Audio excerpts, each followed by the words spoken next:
रात के करीब 8:30 बज रहे थे। आसमान में बादल घिरे हुए थे और हवा में अजीब सी ठंडक तैर रही थी।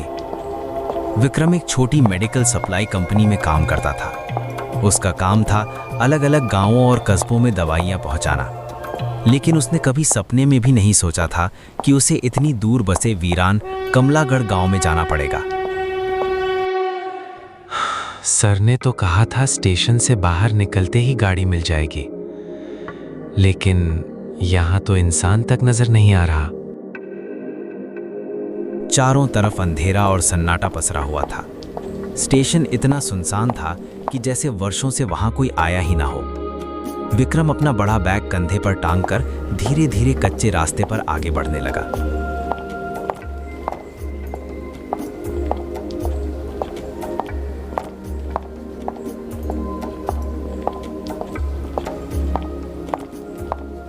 कुछ दूर जाने के बाद उसे सड़क किनारे एक छोटी सी चाय की दुकान दिखाई दी।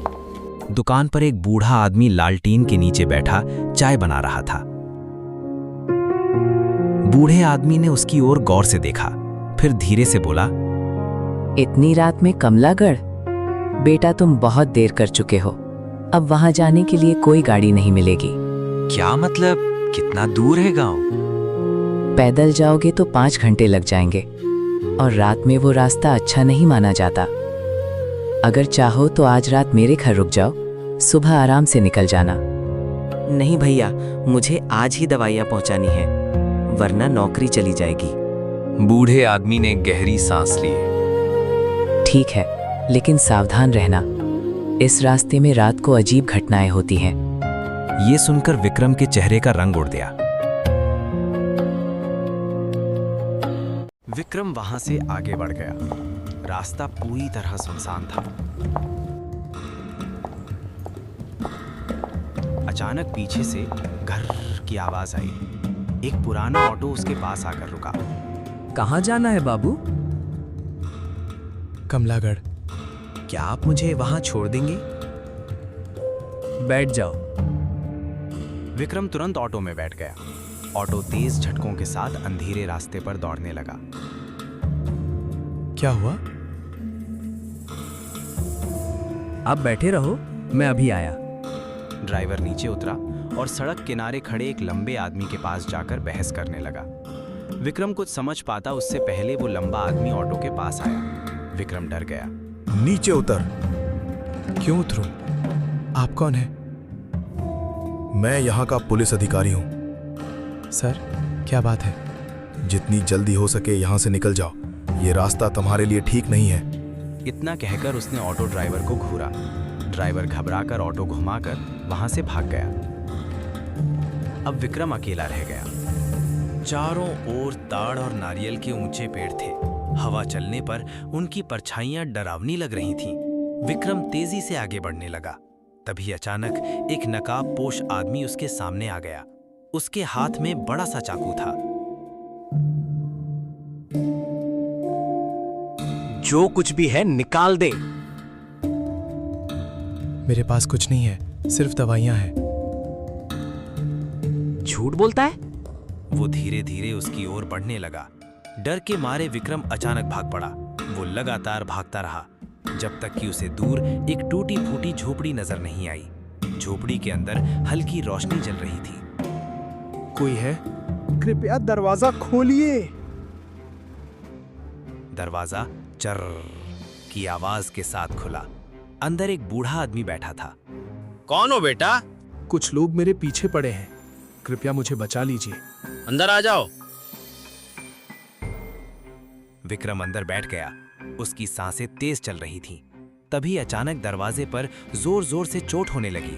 धड़ाम धड़ाम धड़ाम। अरे आता हूँ। दरवाजा खुलते ही वही नकाबपोश आदमी अंदर घुस आया, लेकिन इस बार उसके साथ ऑटो ड्राइवर भी था। दोनों विक्रम को घूरने लगे। धीरे धीरे उनके चेहरे बदलने लगे। आंखें लाल हो गईं। शरीर भयानक रूप लेने लगा। विक्रम का खून जम गया। तभी पीछे से किसी ने उसके हाथ पैर बांध दिए। उसकी नजर कमरे के कोने पर गई। वहां इंसानी हड्डियां बिखरी पड़ी थीं। एक मेज पर पुराना कंकाल रखा था। अब कौन बचाएगा तुझे? तेरे बैग में बहुत कीमती सामान है। नहीं, उसमें सिर्फ दवाइयाँ हैं। हमें सब पता है। दोनों धीरे धीरे उसकी तरफ बढ़ने लगे। विक्रम को लगा अब उसकी मौत तय है। तभी अचानक झोपड़ी के अंदर तेज हवा चली, लालटेन बुझ गई और अगले ही पल कोई अदृश्य ताकत उन दोनों पर टूट पड़े। दोनों भयानक प्राणी दूर जाकर गिर पड़े। विक्रम ने देखा दरवाजे पर वही पुलिस अधिकारी खड़ा था, लेकिन अब उसका चेहरा इंसानों जैसा नहीं था। आंखें सफेद पड़ चुकी थीं, शरीर घायल और जला हुआ लग रहा था। मैंने तुझे पहले ही चेतावनी दी थी। आप कौन हैं? अब सवाल पूछने का समय नहीं है, भागो यहां से। वो दोनों राक्षसी प्राणियों से लड़ने लगा। विक्रम मौका देखकर बाहर भाग गया। वो बिना पीछे देखे दौड़ता रहा। उसकी सांसें फूल चुकी थीं। काफी देर बाद वो वापस स्टेशन पहुंचा और वहीं बेहोश होकर गिर पड़ा। अगली सुबह उसकी आंख खुली। सामने वही चाय वाला खड़ा था। विक्रम ने कांपती आवाज में सारी बात बता दी। चाय वाला कुछ देर चुप रहा, फिर धीरे से बोला, मैंने कहा था ना, रात में मत जाना। आज से करीब 10 साल पहले यहाँ 2 खूंखार अपराधी रहते थे। वे राहगीरों को लूटते, मार देते और उनके शरीर के अंग बेच देते थे। उन्हें पकड़ने एक ईमानदार इंस्पेक्टर आए थे, इंस्पेक्टर देवेंद्र सिंह। लेकिन उन अपराधियों ने उन्हें मार डाला। बाद में उन दोनों अपराधियों की भी आग में जलकर मौत हो गई। तब से कहते हैं उनकी आत्माएं इस रास्ते पर भटकती हैं, लेकिन इंस्पेक्टर देवेंद्र की आत्मा आज भी लोगों की रक्षा करती है। विक्रम डर से सुनता रहा। विक्रम की आंखें डर से फैल गईं। उसी समय स्टेशन पर ट्रेन की सीटी गूंज उठी। विक्रम ने अपने दवाइयों वाले बैग को कसकर पकड़ा और कांपते कदमों से ट्रेन की ओर बढ़ गया। लेकिन जाते जाते उसने एक बार पीछे मुड़कर देखा। दूर अंधेरे रास्ते के किनारे उसे वही पुलिस अधिकारी खड़ा दिखाई दिया, जो धीरे धीरे धुंध में गायब हो गया।